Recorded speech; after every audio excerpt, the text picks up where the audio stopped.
전기는 너무 많아도 안 되고 너무 적어도 안 되고 항상 이제 밸런스를 이제 잘 맞아야 되는 거죠. 근데 여기에 이제 오랫동안은 중요한 이제 큰 발전소들 몇 개가 이제 가동을 했기 때문에 사실 큰 문제는 없었어요.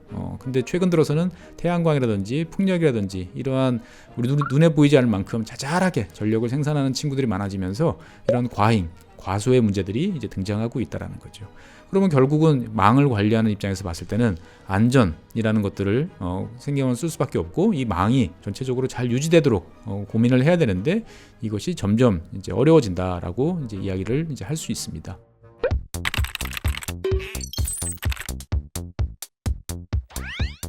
그래서 이제 우리나라 같은 경우는 아직까지 이러한 상황이 잘 없는데, 미국 같은 미국을 비롯한 유럽도 마찬가지죠. 다른 나라에서는 전통적인 전력망이 이제 위기다라는 이야기들을 많이 합니다.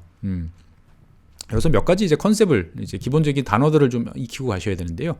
첫 번째는 이제 발전은 다들 아시죠. 그다음에 두 번째는 송전입니다. 송전이라는 것들은 발전소에서 우리가 사용하는 근처 지역까지 고압으로 전기를 대량으로 보내는 거죠. 그래서 송전이 있고, 그 다음에 우리 집까지 들어오는 이제 전기를 다시 이제 배전이라고 그래요. 그래서 발전, 송전, 배전 이렇게 나눠지는데, 꽤 오랫동안은 전 세계 많은 나라에서는 이 발전과 송전, 배전이 하나의 주체, 특히 이제 발전과 송전은 하나의 어떤 사업체들이 거의 독점적으로 이제 운영을 해왔었어요.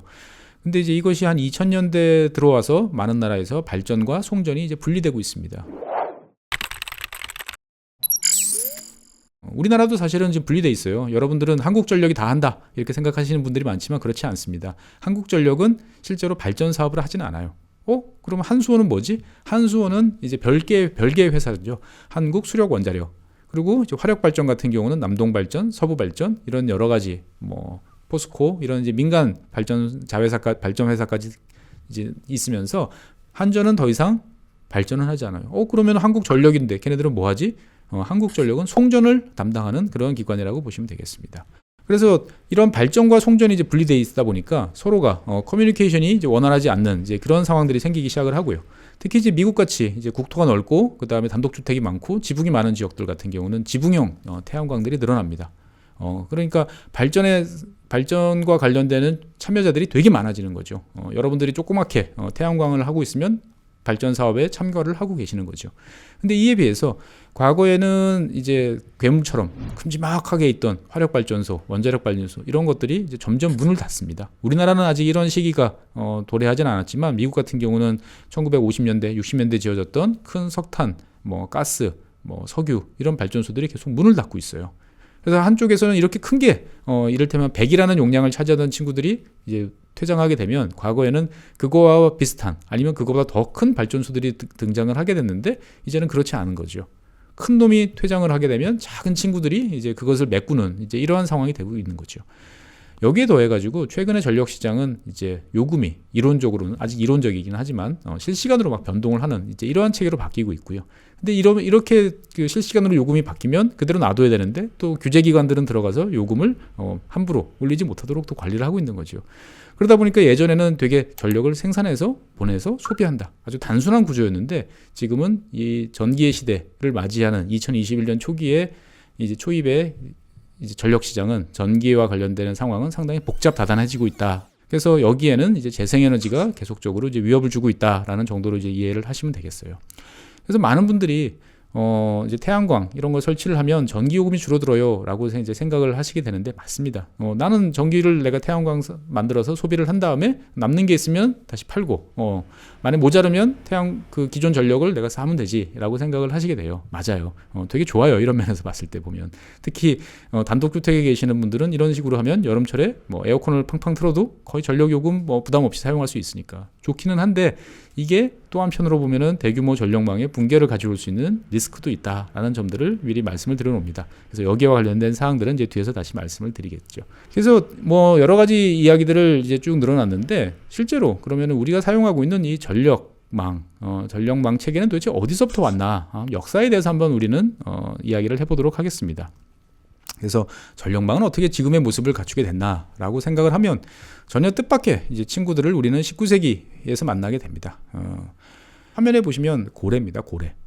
전기 이야기를 하는데 왜 고래가 나오나 생각할지 모르겠습니다만 우리가 전기라는 것들을 이렇게 많이 쓰게 된 이유가 뭘까요? 지금도 조명이 이제 되게 밝게 있고 여러분들도 뭐 핸드폰 이런 걸 통해서 빛을 통해서 저를 보고 계시는 거죠. 실제로 사람들이 전기라는 것들을 쓰게 되는 첫 번째 이유는 밤에 뭔가 조명 수단이 필요해서 조명의 수단으로 여러 가지가 경쟁하던 와중에 전기가 승리하게 된 게 어떻게 보면은 우리가 지금 이런 전기를 마음껏 쓰게 되는 이제 그러한 상황이 됐던 거죠. 19세기까지만 해도 18세기 뭐 이런 예전에는 껌껌해지면 잤죠. 잤는데 어느 순간인가부터 사람들이 이제 점점 많은 저녁 때 활동을 이제 하기 시작을 합니다. 그래서 거기에 맞는 조명 수단을 이제 공급하기 위해서 여러 주체들이 이제 노력을 했는데 그 와중에 등장하게 된 게 이제 고래 기름이에요. 여러분들이 모비딕 알고 계시죠? 포경선. 고래를 왜 잡을까요? 저도 어릴 때 궁금했어요, 사실은. 고래 왜 잡지? 먹으려고? 너무 큰데? 그리고 잡아가지고 저거 어디다 쓰지? 라고 했는데 모비딕 읽어보시면 아시잖아요. 전부 다 머리에서 기름 퍼가지고 퍼 담는 이야기들이 잔뜩 나옵니다. 그 기름 가지고 쓰는 게 몇 가지 용도가 있어요. 첫 번째는 윤활유. 산업혁명 이후에 들어갔던 여러 가지 이제 기계들에 쓰는 윤활유가 있었고요. 두 번째는 이제 조명입니다. 그걸로 이제 램프 기름을 켜는 거죠.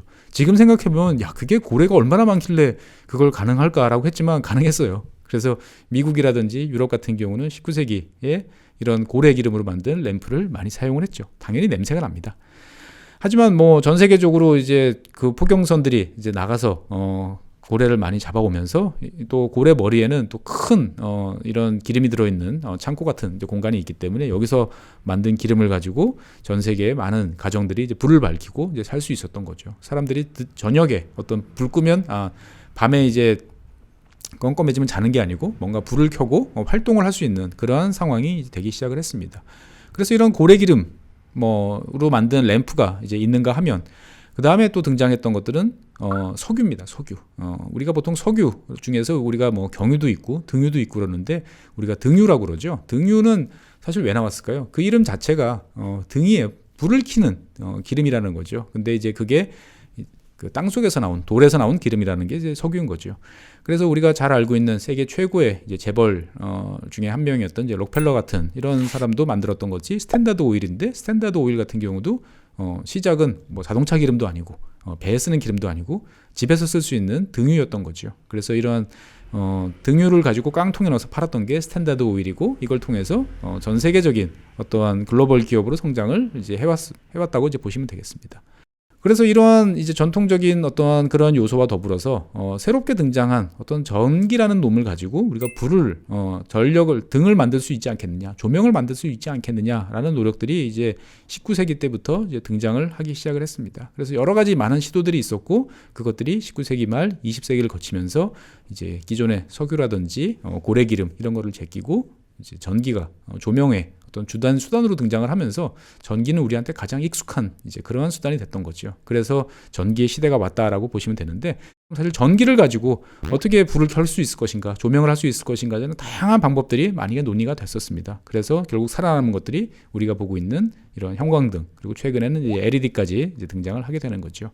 그래서 전기가 생산됐을 때 처음에 나왔다 그러면 우리는 에디슨 생각을 하고 에디슨이 쉽게 이제 뭐 필라멘트로 만든 전구를 가지고 발전을 그 조명을 했다 이렇게 생각하는데 사실 라이벌들이 되게 많았습니다. 그 라이벌들은 이제 가스등도 있었고요. 또 한편으로는 같은 전기를 쓰는 이제 아크등이 있었습니다. 이 아크등은 마찬가지로 전기를 사용해요. 전기를 사용하는데 전기 스파크 아크죠. 그런 것들을 이용해서 대단히 밝은 빛을 내는 이제 그러한 수단이었어요. 그러면 거기 필요한 전기를 어떻게 만들 것인가 해서 거대한 풍력 발전기까지 시스템으로 같이 갖고 있는 이제 이러한 이미 조명 시스템들이 있었던 거죠. 에디슨은 너무 밝아서 집에 갖다 놓기는 힘든 그러한 조명을 전기로 만든 조명을 이제 집으로 갖고 오는 그러한 역할을 한 발명가다라고 보시면 되겠습니다. 그래서 에디슨은 이제 발명가로 이제 유명을 하지만 사실은 제가 보기에는 어떻게 보면 이제 사업가, 기업가적인 측면들이 되게 능통한 돈을 버는데 능통한 이제 그런 분이다라고 생각을 합니다. 그래서 에디슨은 이제 필라멘트를 이용해서 뭐 전구를 만들었다는 게 유명하지만 사실 더 유명한, 더 기술적으로 봤을 때 큰 기여를 했던 것들은 병렬 회로를 발견했다라고 이제 보시면 되겠어요. 전기를 나눠서 그래서 우리가 사람들이 필요한 만큼 적절한 휘도, 밝기를 가지고 사람들이 조명을 쓸 수 있도록 그것들을 조절하는 방법을 발견하는 게 어떻게 보면 에디슨의 가장 큰 공이고, 전기를 다른 곳으로 이제 보낼 수 있다라는 것들을 이제 확실하게 산업적으로 정착을 시킨 사람이 이제 에디슨이라고 보시면 되겠습니다. 그래서 에디슨은 자기가 이제 전구를 발명한 이후에 여러 가지 고민을 합니다. 이걸 가지고 어떻게 돈을 벌 것인가? 왜? 전구만 있으면 돈을 벌 수 있는 게 아니잖아요. 사람들이 그 전구를 사줘야 되고, 그 전구를 사주려면 집에 전기가 있어야 되는데, 그러면 생산된 전기를 그곳으로 어떻게 보낼 것인가? 라는 과제가 에디슨이 이제 전구를 가지고 돈을 벌어야 되는 상황에서 직면한 과제였던 것이죠. 그래서 우리는 보통 이러한 뭔가 새로운 게 등장했을 때 그런 것들은 나라에서 정해줄 거야 라고 생각을 합니다. 맞습니다. 사실 대한민국은 많은 것들을 국가에서 결정을 해서 이렇게 합시다 라고 해서 보급을 하고 그것들에 맞춰서 산업이 발전하는 그러한 경로를 가져왔어요. 근데 미국이란 나라는 그렇지 않아요. 이 전력 산업이란 걸 보면 되게 미국스럽다는 생각이 많이 드는데, 뭐냐면 수많은 시행착오가 벌어져요. 그리고 민간이 알아서 합니다. 계획이라든지 통제 이런 것들이 없어요. 처음에 어떤 산업이 등장했을 때 마음껏 알아서 너희들이 경쟁해. 그러다가 이기면 그 사람이 표준을 결정하고 큰 돈을 벌게 되는 거죠. 그래서 이러한 방법들을 지나고 보면 뭔가 되게 계획적으로 누가 스텝을 밟은 것 같지만 그렇지는 않아요. 되게 우연적인 그런 요소들이 있는데, 그 우연적인 요소들이 어떻게 보면 역사적으로 보면 되게 비슷한 경로를 그려간다라고 이제 보시면 이제 되겠습니다. 그래서 에디슨은 생각을 했던 거죠. 발전기, 전기를 만들어야 되고, 그 다음에 이걸 보내는 전선들이 필요하고, 그 다음에 그 집안에는 이것들을 가지고 불을 켤 수 있는 전구, 이렇게 세 가지 요소들을 생각을 하게 됐던 겁니다. 그래서 지금도 제일 어떻게 보면 세계의 경제 중심지라고 할 수 있는 뉴욕의 맨하탄에 이제 펄 스트리트라는 곳에 발전소를 처음 만들어요. 처음 발전소를 만들어 가지고 여기서 생산된 전력을 가지고 주변 지역에 전력을 공급해서 조명을 하는 이제 그러한 수단으로 생각을 했던 것이죠. 그러니까 도시 한복판에 발전소들이 이제 들어서게 됩니다. 근데 당시의 발전소들은 성전할 수 있는 범위가 1마일, 1.6km였어요. 되게 짧았던 거죠. 그러니까 면적으로 따지면 이게 반경으로 그려보면은 약 한 2.6제곱킬로미터 정도 되는 이제 그러한 수준이었다고 이야기를 합니다.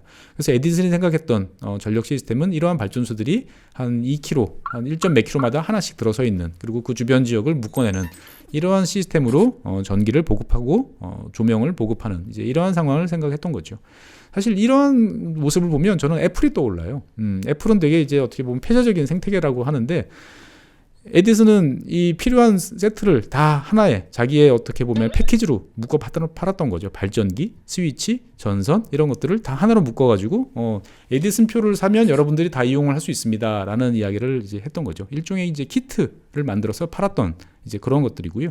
그래서 이러한 처음에 전력의 대상은 우리가 생각했을 때 일반 집들은 대상이 아니었어요. 첫 번째는 대규모 건물, 그 다음에 재벌집, 이렇게 집이 크고 많은 방이 있고 이러한 곳들에 한꺼번에 많은 전기를 소모해 줄 만한 사람들만 찾아가지고 이런 발전기를 이제 설치를 했던 거죠. 즉 맞춤형 어떤 시스템들이 전기의 시대를 열었던 주인공이다라고 보시면 되겠습니다.